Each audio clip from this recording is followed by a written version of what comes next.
Hey, Kristin, I'm so glad that you are here. You are a wealth of knowledge, and I'm so glad to know you.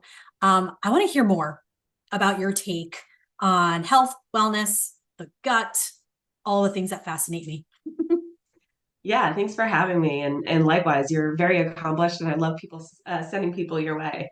Thank Um, but really, what I'm interested in is optimizing women's health, because a lot of people, a lot of women in particular, will come to me and they'll say like, "Oh, I've had labs run and they came back normal," and my response is always, "Well, how do you feel?" "Well, I'm tired, I'm bloated, I can't get out of bed the way I used to, my bones ache, I have psoriasis, I have eczema, I have chronic headaches." And they have a slew of complaints that they're coming in with, but they're not getting answers.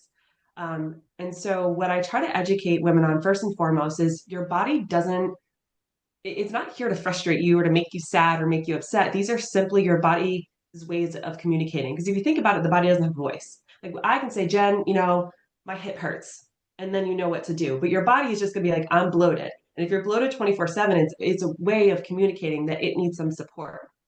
And so, what I've found is like the functional lab testing can be really beneficial because as an FDN, I'm not looking at the labs range. And there's a very big reason why I'm not.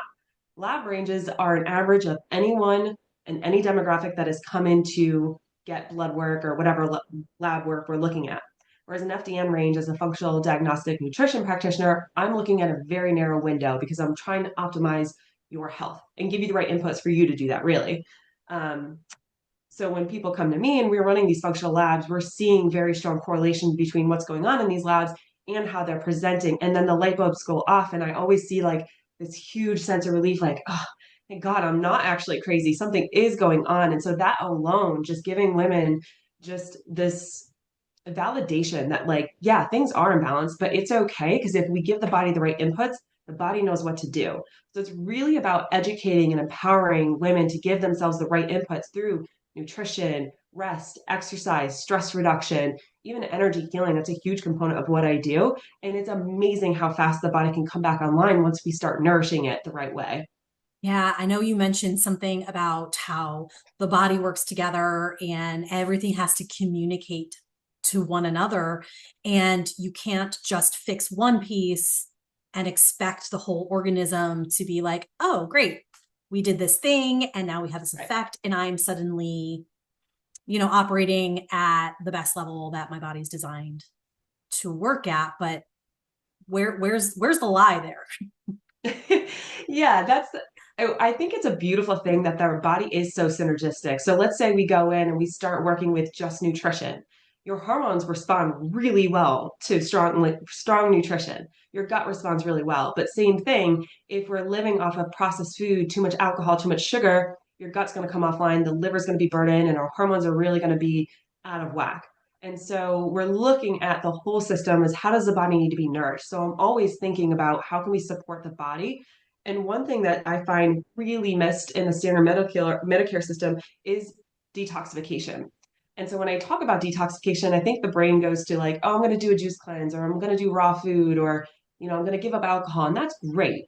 But detoxification is really a change process where we're changing something that, if it were to accumulate in the body, it would otherwise be harmful. And so some of those things that I mentioned earlier are problematic, but I also see people coming in with H. pylori infections in the gut, which is a bacteria that does need to be moved out, and they're not supporting the detoxification. So sometimes have people can try to do these cleanses that they see with the TikTok influencers or this or that, and they're having horrible detoxification reactions because that pathway isn't supported. And so that's an example where we can go in and look at the gut and say, yeah, we have some things that need to be moved out. Our good bacteria is maybe insufficient. The bad is too much. But if we don't support the liver detoxification, that could be a really nasty reaction because the only reason why the body's not detoxifying that on its own is it's because it's been communicated that it's not safe to do so. Maybe the cortisol is too elevated. Maybe we don't have enough minerals in the body. Maybe we're not sleeping enough. So the body's not choosing not to detoxify all these because it wants to harm you. It's choosing it because it's trying to save your life. We only, like, I always look at it as like our energy bank and like what we intake, what goes onto our skin, what we eat, how we think, the relationships we have, they're all giving the body inputs. And the body's always looking, am I safe to do this? Do I have enough money in the bank to pay this bill? And often when it comes to detoxifying, we don't have the money in the bank because we've been living in a way that's incongruent to our highest and best self as it relates to our health. I'm just letting that marinate for a second. So much good information. And I love that concept of like an energy bank. We're putting so much into this healing and recovery, but if we're not supporting it with, okay, we either moved bad bacteria or we're trying to support healthy bacteria, we do those things, but then walking away and not supporting it, it makes those effects, from what it sounds like, it makes those effects less likely to be permanent in nature or long lasting in nature. So, looking at the whole process, not just zeroing in on treatment. We do the thing, we're better, we're living our best lives. Yes. But it's actually being holistic truly to the word. And I Yes. appreciate that insight. I want to talk more with you, and I think we should do another clip about H. pylori.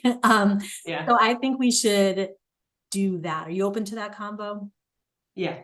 All right, perfect. Thanks, Kristin.